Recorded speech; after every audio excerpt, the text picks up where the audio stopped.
পুলিশের জুলুম, পুলিশের জুলুম।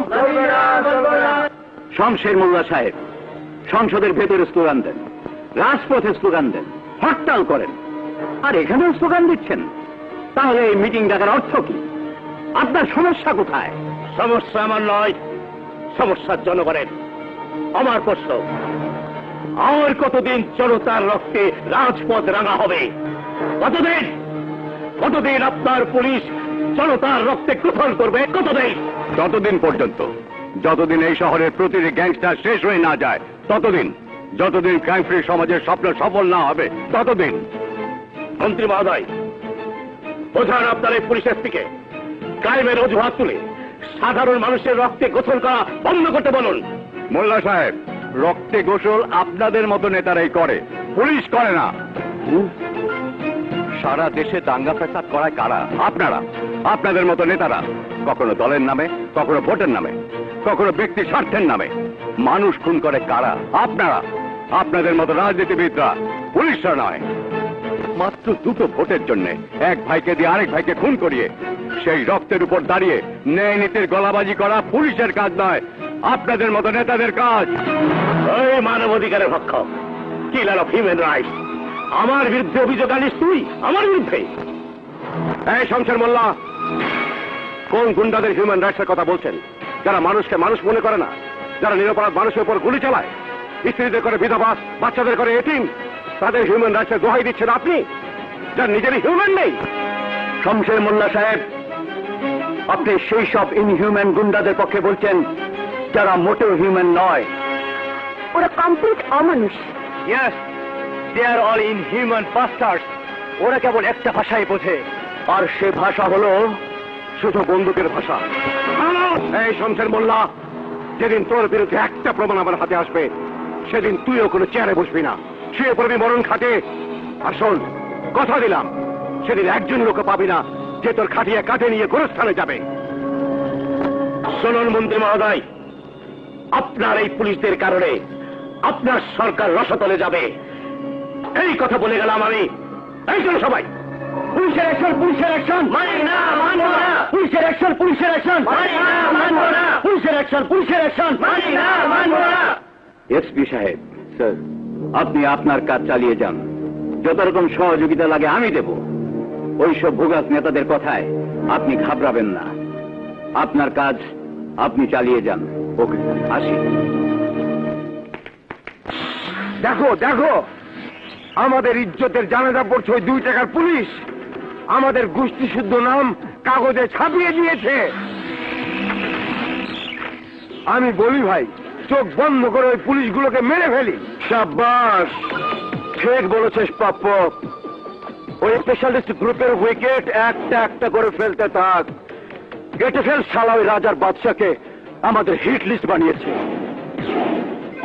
যা পাপ্পু, আজ আমি তোকে দায়িত্ব দিলাম, উড়িয়ে দে শালা ওই রাজার বাদশাকে। কে কার হিট লিস্ট বানায় আর কে কার নাম ভোটার লিস্ট থেকে কেটে দেয়, আমি তা দেখতে চাই।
আরে কি করছো? অ্যাক্সিডেন্ট হবে তো।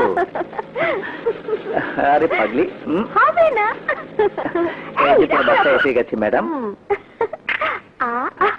বাই। আরে আরে এ কি, বাড়ি পর্যন্ত এলাম, ভেতরে যেতে বলবো না? একটু চাটা খাওয়ার আমন্ত্রণ। আচ্ছা, চা খাওয়ার আমন্ত্রণ? অবশ্যই, ভালোবাসি তোমাকে, এইটুকু অধিকার তো আমার আছেই। হ্যাঁ হ্যাঁ হ্যাঁ, ঠিক আছে জনাব, ভেতরে চলুন, চাটা খাওয়াবো, মা ভাইয়ের কাছে হ্যাঁ? আজ দুজন ওপেন হয়ে যাব। হ্যাঁ, কি কি কি বললে? ওই শালার আজ বাসা আছে নাকি? কেন, ভাইয়াকে ভয় পাও? আরে না না, কিসের ভয়? তবে ওই শালা ভালোবাসার ভাষার চেয়ে বন্দুকের ভাষা বেশি বোঝে। আচ্ছা, সুতরাং ওর সামনে গেলে চাটার বদলে চাটা খেতে হবে। হ্যাঁ, চলে। এই, এইভাবে লেজ গুটিয়ে পালালে ভাইয়ার কাছে বিয়ের প্রস্তাব দেবে কেমন করে? দেখো বাবলি, হুম, বন্ধুর কাছে হাত জোর করে মিনমিন করে বলতে হবে, দোস্ত তোর বোনকে আমি ভালোবাসি, বিয়ে করতে চাই। ওসব আমি পারবো না, ওর দায়িত্ব তোমার। ওকে, আমার, আমি কিন্তু ভাইয়াকে ভয় পাই না। Good girl.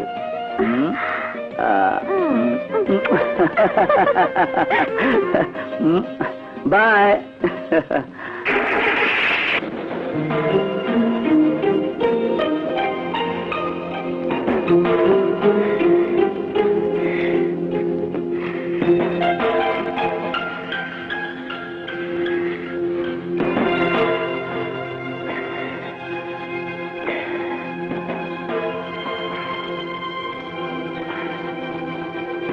মানে ভাইয়া, একটা ছেলে।